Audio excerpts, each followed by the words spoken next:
Hello everyone, welcome to your history class. We are doing 10th chapter of 12th history. The name of the chapter is colonialism and the countryside. आज हम जो है इस chapter का third part कर रहे हैं. अगर पहले के दो पार्ट्स आपने नहीं देखे हैं तो वो आप मेरे चैनल की प्लेलिस्ट पर जाकर देख सकते हैं. आज हम पढ़ने वाले हैं the zamindars resist and about the fifth report. जमींदारों का जो प्रतिरोध था और फिफ्थ रिपोर्ट जो कि रिपोर्ट कमीशन के द्वारा तैयार की गई थी उसके बारे में हम पढ़ने वाले हैं. ओके, तो चलिए स्टार्ट करते हैं. द जमींदार्स रेजिस्ट, जमींदारों का प्रतिरोध. जमींदारों की जो अथॉरिटी थी रूरल एरिया में, हालांकि वो कम नहीं हुई थी, बर्बाद नहीं हुई थी. जो रिवेन्यू डिमांड थी और ऑक्शंस जो बार बार उनके स्टेट का हो रहा था, उससे बचने के लिए जमींदारों ने बहुत सारी स्ट्रेटजीज़ को, नई नई स्ट्रेटजीज़ को अपनाना शुरू कर दिया था. और उन्हीं में से एक स्ट्रेटजी थी फिक्सिशियस सेल, यानी कि जो झूठी सेल की जाती थी. ओके, तो चलिए यहाँ पर बृद्धवान के राजा की ही हम एग्जाम्पल ले लेते हैं. हमने अपने फर्स्ट पार्ट में पढ़ा था कि बृद्धवान के राजा की प्रॉपर्टी का जब ऑक्शन हो रहा था तो 95% जो परचेजर थे वो राजा के एजेंट और सर्वेंट्स ही थे. वही जो है प्रॉपर्टी के लिए बोली लगा रहे थे. तो ऐसा सिर्फ बृद्धवान के राजा ही नहीं, बहुत सारे जमींदार बंगाल में जितने भी जमींदार थे ऐसा ही कर रहे थे.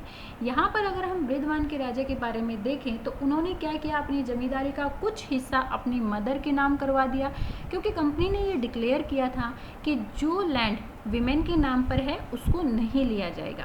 ओके, दूसरा ये था कि फिक्सिशियस सेल, वो क्या करते थे, जानबूझकर रिवेन्यू को बकाया रखते थे और जब रिवेन्यू बकाया रह जाता था तो उनकी प्रॉपर्टी का नीलामी की जाती थी. इस नीलामी में उन्हीं के एजेंट्स आते थे, उन्हीं के सर्वेंट्स आते थे. वो ऊंची से ऊंची बोली लगाते थे और फिर उनकी प्रॉपर्टी को जो है उन्हीं के एजेंट्स के द्वारा खरीद लिया जाता था. जब कंपनी को पैसे देने का टाइम होता था तो वो कंपनी को पूरी कीमत अदा नहीं करते थे, आधी कीमत अदा करते थे. इसीलिए उस प्रॉपर्टी का फिर से ऑक्शन किया जाता था, फिर से नीलामी की जाती थी, फिर से राजा के एजेंट्स जो हैं उस ज़मीन को खरीद लेते थे और फिर से वो कंपनी को पूरा पैसा अदा नहीं करते थे. फिर से उसका ऑक्शन होता था. तो ऐसा बार बार होता रहता था. धीरे धीरे क्या होता था, जो नीलामी करने वाले होते थे या फिर जो बोली लगाने वाले होते थे वो थक जाते थे और एट लास्ट जमींदार को ही उसकी ज़मीन सौंप दी जाती थी कम पैसों में.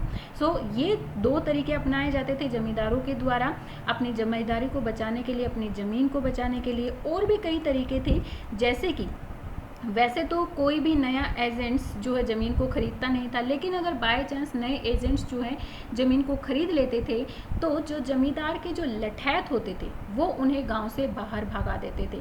लठैत कौन होते हैं, ऐसे पर्सन्स जिनको ट्रेन किया जाता है स्टिक को लेकर उन्हें चलाने के लिए या मारने के लिए, वो लठैत होते हैं जिनकी फिजिकल पावर बहुत ज़्यादा स्ट्रॉन्ग होती है. ओके, सो जमींदार के जो लठैत होते थे वो नए एजेंट्स को मार कर गाँव से बाहर भगा देते थे और दोबारा से जमींदार वहीं पर अपनी जमींदारी में आ जाते थे. एक और ये होता था कि गांव में रहने वाले जो किसान होते थे वो नए जमींदार को कभी भी एक्सेप्ट ही नहीं करते थे. उनके अकॉर्डिंग उनकी जो लॉयल्टी है वो उनके पुराने जमींदार के साथ ही है. उनके जो पुराने जमींदार ही हैं वही उनकी अथॉरिटी है, वही उनके अन्नदाता हैं, वही उनके लिए सब कुछ करने वाले हैं. सो वो नए जमींदार को रिवेन्यू पे नहीं करते थे और जब रिवेन्यू नहीं मिलता था तो जमींदार जो है, जो नया जमींदार होता था वो उस ज़मीन को छोड़कर चला जाता था. सो इन तरीकों की वजह से जो जमींदार होते थे अपनी जमींदारी को बचाकर रख लेते थे. ओके, 19th सेंचुरी तक आते आते 19th सेंचुरी के स्टार्टिंग में ही एग्रीकल्चर प्रोडक्शन की जो प्राइसेस थे वो बढ़ गए थे. सो 1790s में जिन जमींदारों ने अपने आप को कंसोलिडेट रखा, यानी कि बनाए रखा, वो आगे जो है अपनी जमींदारी को करते रहे और इसी तरह से जमींदारों के गाँव में जो पावर थी वो स्ट्रेंथन होती चली गई थी. लेकिन जब 1930s में ग्रेट डिप्रेशन, यानी कि जब घोर मंदी का टाइम आया तो फाइनली जमींदारों की जो पावर थी वो कोलैप्स होती चली गई और जो नए एक पावरफुल सेक्शन वहाँ पर जो गांव में बन रहा था, जोतदार, उन्होंने अपनी पावर को कंसोलिडेट कर लिया था कंट्री साइड में. ओके, ये था जमींदारों के रेजिस्ट के बारे में कि किस तरह से वो अपनी जमींदारी को बचा कर रखते थे और कब जो है उनकी पावर पूरी तरह से ख़त्म हो गई. कब ख़त्म हो गई थी, घोर मंदी के टाइम पर, जो कि 1930s में आई थी. नेक्स्ट हम पढ़ने वाले हैं फिफ्थ रिपोर्ट के बारे में. अभी तक हम जो प्रॉब्लम्स के बारे में डिस्कस कर रहे हैं, जो भी चेंजेस के बारे में डिस्कस कर रहे हैं कि किस तरह से ज़मींदारी चेंज होती थी, किस तरह से ऑक्शन किया जाता था, किस तरह से रिवेन्यू की डिमांड को हाई रखा गया, ये जो सारे चेंजेस बंगाल के रूरल एरिया में हो रहे थे और जिनके बारे में अभी तक हमने पढ़ा, उनके बारे में डिटेल से हमें एक रिपोर्ट से पता चलता है, जो रिपोर्ट 1813 में ब्रिटिश की पार्लियामेंट में पेश की गई थी, और ये थी फिफ्थ रिपोर्ट। फिफ्थ रिपोर्ट में ईस्ट इंडिया कंपनी के एडमिनिस्ट्रेशन और उसकी एक्टिविटीज़ के बारे में पूरी तरह से लिखा हुआ है। ये रिपोर्ट 1002 पेजेस की है, जिसमें से 800 पेजेस में जमींदार और किसानों की पेटिशंस, उनकी ही अर्जियां हैं। इस रिपोर्ट में कलेक्टर, डिफरेंट डिस्ट्रिक्ट्स के जो कलेक्टर्स होते थे, रिपोर्ट कलेक्टर्स होते थे, उनकी रिपोर्ट्स इन्वॉल्व की गई हैं। रेवेन्यू रिटर्न्स के बारे में जो रिपोर्ट को तैयार करते थे, उनकी रिपोर्ट्स तैयार की गई हैं। रेवेन्यू और judicial administration of Bengal and Madras, उनकी जो रिपोर्ट्स थी, उनके ऑफिशियल्स के बारे द्वारा जो लिखा गया था, वो सारी रिपोर्ट्स भी इस रिपोर्ट के अंदर इंक्लूड की गई हैं। ओके, पहले जो है ये रिपोर्ट्स तैयार नहीं की जाती थी, लेकिन मिड 1760s में कुछ ऐसा हुआ कि इसके बाद ये रिपोर्ट्स तैयार होना शुरू हो गई थी। मिड 1760s यानी कि 1765 में रॉबर्ट क्लाइव ने पूरी तरह से बंगाल, बिहार और उड़ीसा पर अपना अधिकार कर लिया था। बंगाल, बिहार और उड़ीसा की दीवानी जो है मुगल रूलर्स के द्वारा अपने हाथों में ले ली थी।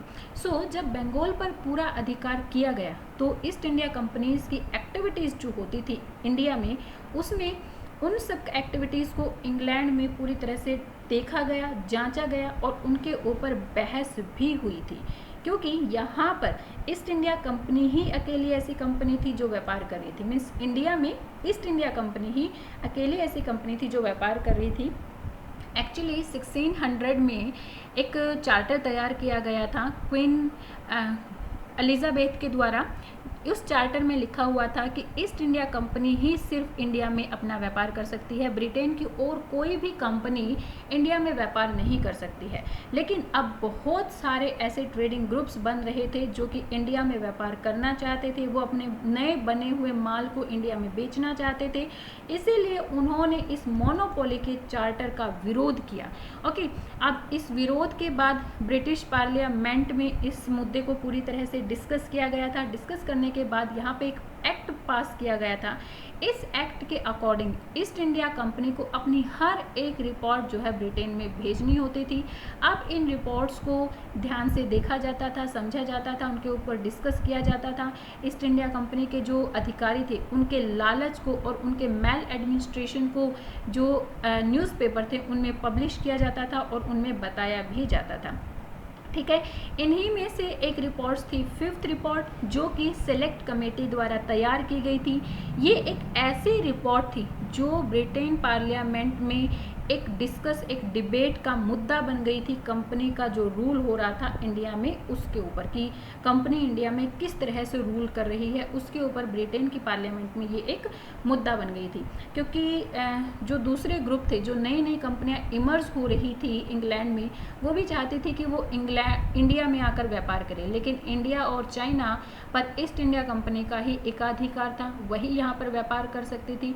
इसीलिए उन्होंने जो है इस सभी के ऊपर मुद्दा उठाया, इस चार्टर का विरोध किया, और फिर उसके बाद से ही, मीन्स हम कह सकते हैं कि 1765 के बाद से ही ऐसी रिपोर्ट्स तैयार की जाने लगी। Okay, for over a century and a half, 1.5 century तक हम जो फिफ्थ रिपोर्ट्स में जो भी लिखा हुआ है उसी के ऊपर डिपेंड रहते हैं बंगाल के रूरल एरिया के बारे में जानने के लिए। This evidence contained in fifth report is unusable, लेकिन जो एविडेंस जो है फिफ्थ रिपोर्ट में लिखे गए हैं वो इनवैल्यूएबल हैं। लेकिन फिर भी ऐसे जो सरकारी दस्तावेज होते हैं उनको केयरफुली हमें पढ़ना चाहिए। हमें ये जानना चाहिए कि ऐसी रिपोर्ट्स किसके द्वारा लिखी गई हैं और क्यों लिखी गई हैं।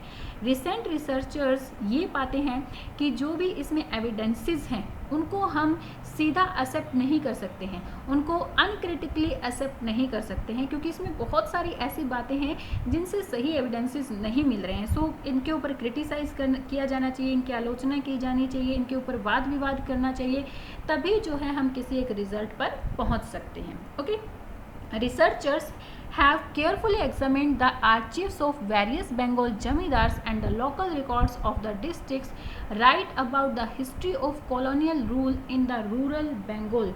जो रिसर्चर्स हैं, जो शोधकर्ता हैं, उन्होंने रूरल बंगाल में जो कॉलोनियल रूल था उसके बारे में लिखने के लिए बंगाल के जमींदारों के आर्चिव्स के बारे में जाना और जो डिस्ट्रिक्ट्स में उनके जो छोटी रिपोर्ट्स लिखी हुई है उनका भी जांच किया। और इन सभी जांचों से पता लगा कि जो 5th रिपोर्ट लिखने वाले जो अधिकारी थे वो ऐसे अधिकारी थे जो कि ईस्ट इंडिया कंपनी को क्रिटिसाइज कर रहे थे, मीन्स जो ईस्ट इंडिया कंपनी को पसंद ही नहीं करते थे। इसीलिए उन्होंने इस रिपोर्ट में ज़्यादा से ज़्यादा ईस्ट इंडिया कंपनी के अधिकारियों की आलोचना ही की है, उनको क्रिटिसाइज ही किया है। इसीलिए हम 5th रिपोर्ट को एक वैल्यूएबल रिपोर्ट नहीं समझ सकते हैं, लेकिन फिर भी बहुत कुछ हमें इस 5th रिपोर्ट से पता चलता है। इस रिपोर्ट में जो जमींदार लोग थे वो जो अपने खेतों के बारे में, मीन्स अपनी ज़मीन को, अपनी ज़मींदारी को जो खो रहे थे उसके बारे में बढ़ा चढ़ा कर कहा गया है। उनकी जो ज़मींदारियाँ नीलाम की जाती थी और जमींदारी अपनी जमींदार अपनी ज़मींदारी को बचाने के लिए जो नई नई स्ट्रैटेजीज़ अपना रहे थे उनके बारे में भी बहुत ज़्यादा बढ़ा चढ़ा कर लिखा गया है। सो ये रिपोर्ट जो है एक इनवैल्यूएबल रिपोर्ट है, वैल्यूएबल रिपोर्ट नहीं है। यहाँ पर एक एक्सट्रैक्ट लिया गया है 5th रिपोर्ट से। इस एक्सट्रैक्ट में क्या लिखा हुआ है, जो जमींदार किस तरह से अपनी ज़मींदारी को बचा रहे थे उसी के बारे में लिखा हुआ है। और ये भी लिखा हुआ है कि भाई हाँ, पूरी जो पैसा था ज़मीन का, किसी भी ज़मीन का पूरा पैसा कंपनी के पास नहीं आ रहा था। एक एग्जाम्पल दिया हुआ है 1796 और 1797 का, जो कि नेटिव ईयर 1203 था। नेटिव ईयर का मीनिंग होता है किसी एक कंट्री का जो पर्टिकुलर ईयर होता है, मीन्स अगर पूरे वर्ल्ड में उस ईयर को फॉलो किया जाता है सॉरी, जैसे कि अभी 2020 है तो ये एक स्टैंडर्ड ईयर है। लेकिन अगर कोई कंट्री अपना अलग से ईयर बताती है तो वो उसका नेटिव ईयर होगा। सो इंग्लैंड का नेटिव ईयर था 1203 और जो स्टैंडर्ड ईयर था वो था 1796 टू 1797। यहाँ पर उस ईयर की एक रिपोर्ट लिखी गई है कि यहाँ पर किसी जमींदार की जमींदारी का ऑक्शन किया जाता है। उस ज़मीन की पूरी कीमत थी 28,70,061 रुपीज़। लेकिन जब उसकी नीलामी की गई तो उस नीलामी में उसकी जो कीमत थी वो तय हुई 17,90,416 रुपीज़। लेकिन जब कंपनी को उसका पैसा मिला तो वो पैसा मिला था 14,18,756। सो यहाँ पर दिखाया गया कि किस तरह से एक ज़मीन जिसकी कीमत 28 लाख थी वो घटकर 14 लाख में बेची गई थी। ऐसा ही एक एग्जांपल ईयर 1797-98 का दिया गया है, जिसमें ज़मीन की जो कीमत है वो है 26,66,191 और उसका जब ऑक्शन किया गया तो ऑक्शन में उसकी कीमत 22,74,076 रुपीज़ निर्धारित की गई। लेकिन जब एक्चुअल पैसे कंपनी के पास आए वो थे 21,47,058 रुपीज़। सो इस तरह से ज़मीन की बहुत कम कीमत जो है ईस्ट इंडिया कंपनी के हाथों में आती थी और जो जमींदार होते थे वो अपनी ज़मींदारी को बचाने के लिए नए नए स्ट्रेटजीज़ को अपनाते रहते थे।